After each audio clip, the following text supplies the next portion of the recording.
લાંબા વિરામ બાદ મેઘરાજા ફરી કરશે એન્ટ્રી. રાજ્યના 27 જિલ્લામાં થશે મેઘમહેર. ગુજરાતમાં લાંબા વિરામ બાદ ફરી મેઘરાજા એન્ટ્રી કરી શકે છે. હવામાન વિભાગે કરેલી આગાહી મુજબ આજે રાજ્યના 27 જિલ્લામાં હળવાથી મધ્યમ વરસાદ વરસી શકે છે. રાજ્યમાં વિવિધ સ્થળો પર વાદળછાયા વાતાવરણ સાથે ઝરમર વરસાદ જોવા મળી શકે છે.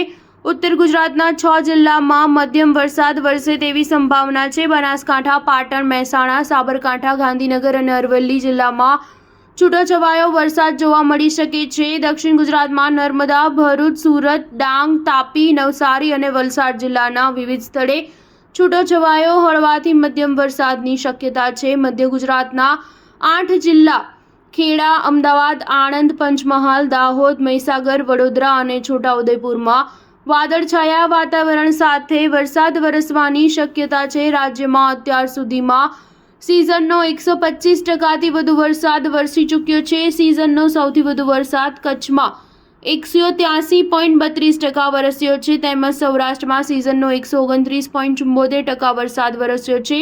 દક્ષિણ ગુજરાતમાં અત્યાર સુધી સિઝનનો 129.37% વરસાદ વરસી ચૂક્યો છે, જ્યારે મધ્ય ગુજરાતમાં 121.11% વરસાદ વરસી ચૂક્યો છે, તેમજ ઉત્તર ગુજરાતમાં 107.66% વરસાદ વરસ્યો છે. સ્ટાર ન્યૂઝ 7 હંમેશા સચ્ચાઈની સાથે.